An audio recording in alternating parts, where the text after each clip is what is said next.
40,000 تورات کے عالموں کو قتل کرنے والا اور تورات کی تمام جلدیں شہید کرنے والا کون تھا؟ 100 سال کے بعد جب حضرت عزیر واپس آئے تو آپ کے بیٹے اور بڑھیا نے آپ کی کیسے پہچان کی؟ یہودی آج تک حضرت عزیر علیہ السلام کو اللہ کا بیٹا کیوں مانتے ہیں؟ لاوارث بت خانے میں پڑا ہوا لڑکا دنیا کا بادشاہ بن کے بیت المقدس پر حملہ اور 1 لاکھ لوگوں کو قتل کیوں کرتا ہے؟ یہ سب اور بہت کچھ جانیں گے ہم آج کی اس ویڈیو میں۔ میں ہوں سید صفدر اور آپ کو نئی بات چینل میں خوش آمدید۔ ویڈیو شروع کرنے سے پہلے اگر آپ یہ ویڈیو یوٹیوب پر دیکھ رہے ہیں تو ہمارے چینل کو سبسکرائب کریں، اور اگر آپ یہ ویڈیو فیس بک پر دیکھ رہے ہیں تو ہمارے چینل نئی بات کو فالو کیجیے۔ شکریہ۔ یہ واقعہ حضرت عزیر بن شرخیہ علیہ السلام کا ہے جو بنی اسرائیل کے ایک نبی ہیں۔ یہ واقعہ اپنے اندر ہزاروں راز سمیٹے ہے۔ واقعے کی تفصیل یہ ہے کہ جب بنی اسرائیل کی بدعمالیاں بے حد بڑھ گئیں تو ان پر خدا کی طرف سے یہ عذاب آیا کہ بخت نصر بابلی ایک کافر بادشاہ نے بہت بڑی فوج کے ساتھ بیت المقدس پر حملہ کر دیا اور شہر کے 1 لاکھ باشندوں کو قتل کر دیا، اور 1 لاکھ کو ملک شام میں ادھر ادھر بکھیر کر آباد کر دیا، اور 1 لاکھ کو گرفتار کر کے لونڈی غلام بنا لیا۔ حضرت عزیر علیہ السلام بھی انہی قیدیوں میں سے تھے۔ اس کے بعد اس کافر بادشاہ نے پورے شہر بیت المقدس کو توڑ پھوڑ کر مسمار کر دیا اور بالکل ویران بنا ڈالا۔ بخت نصر آخر کون تھا؟ قوم مالکہ کا ایک لڑکا ان کے بت خانے کے پاس لاوارث پڑا ہوا ملا۔ چونکہ اس کے باپ کا نام کسی کو نہیں معلوم تھا، اس لیے لوگوں نے اس کا نام بخت نصر یعنی نصر کا بیٹا رکھ دیا۔ خدا کی شان کہ یہ لڑکا بڑا ہو کر کوہراسف بادشاہ کی طرف سے سلطنت بابل پر گورنر مقرر ہو گیا، پھر یہ خود دنیا کا بہت بڑا بادشاہ بن گیا۔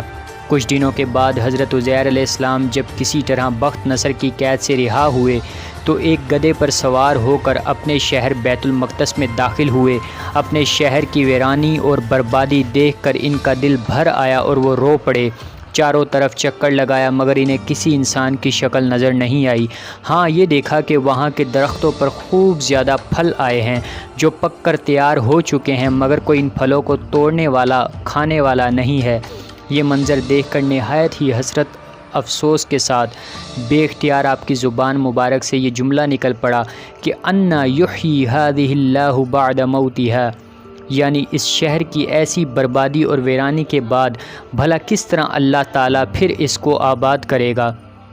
پھر آپ نے کچھ پھلوں کو توڑ کر تناول فرمایا اور انگوروں کو نچوڑ کر اس کا شیرہ نوش فرمایا، پھر بچے ہوئے پھلوں کو اپنے جھولے میں ڈال دیا اور بچے ہوئے انگور کے شیرے کو اپنی مشک میں بھر لیا اور اپنے گدھے کو ایک مضبوط رسی سے باندھ دیا، اور پھر آپ ایک درخت کے نیچے لیٹ کر سو گئے، اور اسی نیند کی حالت میں آپ کی وفات ہو گئی، اور اللہ تعالیٰ نے درندوں پرندوں چرندوں اور جنوں انسان سب کی آنکھوں سے آپ کو اوجھل کر دیا کہ کوئی آپ کو نہ دیکھ سکا۔ یہاں تک کہ 70 برس کا زمانہ گزر گیا تو ملک فارس کے بادشاہ میں سے ایک بادشاہ اپنے لشکر کے ساتھ بیت المقدس کے اس ویرانے میں داخل ہوا اور بہت سے لوگوں کو یہاں لا کر بسایا اور شہر کو پھر دوبارہ آباد کر دیا، اور بچے کھچے بنی اسرائیل کو جو اطراف و جوانب میں بکھرے ہوئے تھے سب کو بلا بلا کر اس شہر میں آباد کر دیا، اور ان لوگوں نے نئی عمارتیں بنا کر اور قسم قسم کے باغات لگا کر اس شہر کو پہلے سے بھی زیادہ خوبصورت اور بارونق بنا دیا۔ جب حضرت عزیر علیہ السلام کو پورے 100 برس وفات کی حالت میں ہو گئے تو اللہ تعالیٰ نے آپ کو زندہ فرمایا، تو آپ نے دیکھا کہ آپ کا گدھا مر چکا ہے اور اس کی ہڈیاں گل سڑ کر ادھر ادھر بکھری پڑی ہیں، مگر تھیلے میں رکھے ہوئے پھل اور مشک میں رکھا ہوا انگور کا شیرہ بالکل خراب نہیں ہوا، نہ پھلوں میں کوئی تغیر نہ شیرے میں کوئی بو باس یا بدمزگی پیدا ہوئی۔ اور آپ نے یہ بھی دیکھا کہ اب بھی آپ کے سر اور داڑھی کے بال کالے ہیں اور آپ کی عمر وہی 40 برس ہے۔ آپ حیران ہو کر سوچ بچار میں پڑے ہوئے تھے کہ آپ پر وحی اتری اور اللہ تعالیٰ نے آپ سے دریافت فرمایا کہ اے عزیر آپ کتنے دنوں تک یہاں رہے؟ تو آپ نے خیال کر کے کہا کہ میں صبح کے وقت سویا تھا اور اب عصر کا وقت ہو گیا ہے، یہ جواب دیا کہ میں دن بھر یا دن بھر سے کچھ کم سوتا رہا، تو اللہ تعالیٰ نے فرمایا کہ نہیں اے عزیر، تم پورے 100 برس یہاں ٹھہرے رہے۔ اب تم ہماری قدرت کا نظارہ کرنے کے لیے ذرا اپنے گدھے کو دیکھو کہ اس کی ہڈیاں گل سڑ کر بکھر چکی ہیں، اور اپنے کھانے پینے کی چیزوں پر نظر ڈالو کہ ان میں کوئی خرابی اور بگاڑ نہیں پیدا ہوا۔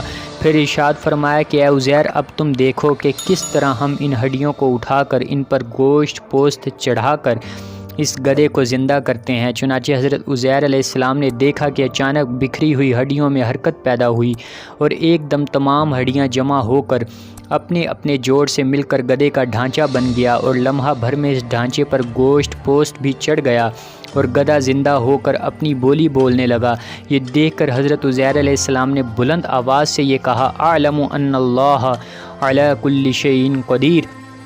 یہ پارہ نمبر 3 سورۃ بقرہ کی آیت نمبر 259 ہے۔ ترجمہ کنز الایمان، میں خوب جانتا ہوں کہ اللہ سب کچھ کر سکتا ہے۔ اس کے بعد حضرت عزیر علیہ السلام شہر کا دورہ فرماتے ہوئے اس جگہ پہنچ گئے جہاں 100 برس پہلے آپ کا مکان تھا، تو نہ کسی نے آپ کو پہچانا نہ آپ نے کسی کو پہچانا۔ ہاں البتہ یہ دیکھا کہ ایک بہت ہی بوڑھی اور اپاہج عورت مکان کے پاس بیٹھی ہے جس نے اپنے بچپن میں حضرت عزیر علیہ السلام کو دیکھا تھا۔ آپ نے اس سے پوچھا کہ کیا یہی عزیر کا مکان ہے؟ تو اس نے جواب دیا کہ جی ہاں۔ پھر بڑھیا نے کہا کہ عزیر کا کیا ذکر ہے؟ ان کی تو 100 برس ہو گئے ہیں کہ وہ بالکل ہی لاپتہ ہو چکے ہیں۔ یہ کہہ کر بڑھیا رونے لگی، تو آپ نے فرمایا کہ اب بڑھیا میں ہی عزیر ہوں۔ تو بڑھیا نے کہا کہ سبحان اللہ، آپ کیسے عزیر ہو سکتے ہیں؟ آپ نے فرمایا کہ اب بڑھیا، مجھ کو اللہ تعالیٰ نے 100 برس مردہ رکھا، پھر مجھ کو زندہ فرما دیا اور میں اپنے گھر آ گیا ہوں۔ تو بڑھیا نے کہا کہ حضرت عزیر علیہ السلام تو ایسے با کمال تھے کہ ان کی ہر دعا مقبول ہوتی تھی۔ اگر آپ واقعی حضرت عزیر علیہ السلام ہیں تو میرے لیے دعا کر دیجئے کہ میری آنکھوں میں روشنی آ جائے اور میرا فالج اچھا ہو جائے۔ حضرت عزیر علیہ السلام نے دعا کر دی تو بڑھیا کی آنکھیں ٹھیک ہو گئیں اور اس کا فالج بھی اچھا ہو گیا۔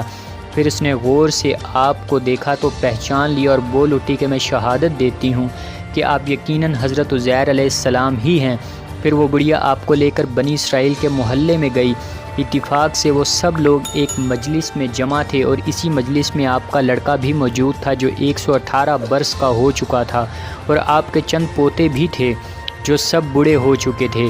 بڑھیا نے مجلس میں شہادت دی اور اعلان کیا کہ اے لوگوں، بلا شبہ یہ حضرت عزیر علیہ السلام ہی ہیں، مگر کسی نے بڑھیا کی بات کو صحیح نہیں مانا۔ اتنے میں ان کے لڑکے نے کہا کہ میرے باپ کے دونوں کندھوں کے درمیان ایک کالے رنگ کا مسا تھا جو چاند کی شکل کا تھا۔ چنانچہ آپ نے اپنا کرتا اتار کر دکھایا تو وہ مسا موجود تھا۔ پھر لوگوں نے کہا کہ حضرت عزیر کو تو تورات زبانی یاد تھی، اگر آپ عزیر ہیں تو زبانی تورات پڑھ کر سنائیے۔ آپ نے بغیر کسی جھجک کے فوراً پوری تورات پڑھ کر سنا دی۔ بخت نصر بادشاہ نے بیت المقدس کو تباہ کرتے وقت 40,000 تورات کے عالموں کو چن چن کر قتل کر دیا تھا، اور تورات کی کوئی جلد بھی اس نے زمین پر باقی نہیں چھوڑی تھی۔ اب یہ سوال پیدا ہوا کہ حضرت عزیر نے تورات صحیح پڑھی ہے یا نہیں؟ تو ایک آدمی نے کہا کہ میں نے اپنے باپ سے سنا ہے کہ جس دن ہم لوگوں کو بخت نصر نے گرفتار کیا تھا، اس دن ایک ویرانے میں ایک انگور کی بیل کی جڑ میں توریت کی ایک جلد دفن کر دی گئی تھی۔ اگر تم لوگ میرے دادا کی انگور کی جگہ کی نشاندہی کر دو تو میں تورات کی ایک جلد برآمد کر دوں گا۔ اس وقت پتہ چل جائے گا کہ حضرت عزیر نے جو تورات پڑھی ہے وہ صحیح ہے یا نہیں۔ چنانچہ لوگوں نے تلاش کر کے اور زمین کھود کر توریت کی جلد نکال لی تو وہ حرف بحرف حضرت عزیر کی زبانی یاد کی ہوئی توریت کے مطابق تھی۔ یہ عجیب و غریب اور حیرت انگیز ماجرا دیکھ کر سب لوگوں نے ایک زبان ہو کر یہ کہنا شروع کر دیا کہ بے شک حضرت عزیر یہی ہیں اور یقیناً یہ خدا کے بیٹے ہیں۔ چنانچہ اسی دن سے یہ غلط اور مشرکانہ عقیدہ یہودیوں میں پھیل گیا کہ معاذ اللہ حضرت عزیر خدا کے بیٹے ہیں۔ چنانچہ آج تک دنیا بھر کے یہودی اس باطل عقیدے پر جمے ہوئے ہیں کہ حضرت عزیر علیہ السلام خدا کے بیٹے ہیں، معاذ اللہ۔ یہ پارہ نمبر 3 سورۃ بقرہ کی آیت نمبر 259 ہے، جس میں اللہ تبارک و تعالیٰ نے یہ سارا ماجرا بیان کیا ہے۔ او کالذی مر علی قریۃ وہی خاویہ علی عروشہا سے لے کے قال اعلم ان اللہ علی کل شیء قدیر۔ اور اس واقعے سے ہمیں جو درس ہدایت ملتا ہے ان آیتوں میں صاف صاف موجود ہے کہ ایک ہی جگہ پر ایک ہی آب و ہوا میں حضرت عزیر علیہ السلام کا گدھا تو مر کر گل سڑ گیا اور اس کی ہڈیاں ریزہ ریزہ ہو کر بکھر گئیں، مگر پھلوں اور شیرہ انگور اور خود حضرت عزیر کی ذات میں کسی قسم کا کوئی تغیر نہیں ہوا، یہاں تک کہ 100 برس میں ان کے بال بھی سفید نہیں ہوئے۔ اس سے ثابت ہوتا ہے کہ ایک ہی قبرستان کے اندر ایک ہی آب و ہوا میں اگر بعض مردوں کی لاشیں گل سڑ کر فنا ہو جائیں اور بعض بزرگوں کی لاشیں سلامت رہ جائیں تو ان کے کفن بھی میلے نہ ہوں، ایسا ہو سکتا ہے، بلکہ بارہا ایسا ہوا ہے، اور حضرت عزیر علیہ السلام کا یہ قرآنی واقعہ اس کی بہترین دلیل ہے۔ واللہ تعالی اعلم۔ بیت المقدس کی تباہی اور ویرانی دیکھ کر حضرت عزیر علیہ السلام غم میں ڈوب گئے اور فکر مند ہو کر یہ کہہ دیا کہ اس شہر کی بربادی اور ویرانی کے بعد کیوں کر اللہ تعالیٰ اس شہر کو دوبارہ آباد فرمائے گا۔ اس سے ثابت ہوتا ہے کہ اپنے وطن اور شہر سے محبت کرنا اور الفت رکھنا یہ صالحین اور اللہ والوں کا طریقہ ہے۔ امید ہے آپ کو یہ ویڈیو پسند آئی ہوگی۔ اگر آپ کو یہ ویڈیو واقعی پسند آئی ہے تو اس کا اظہار آپ اس صورت میں کر سکتے ہیں کہ اس ویڈیو کو لائک کیجئے، شیئر کیجئے، اگر یوٹیوب پہ دیکھ رہے ہیں تو ہمارے چینل کو سبسکرائب کیجئے، اور اگر آپ یہ ویڈیو فیس بک پر دیکھ رہے ہیں تو ہمارے چینل کو فالو کیجئے۔ ملتے ہیں اگلی ویڈیو میں۔ اللہ حافظ۔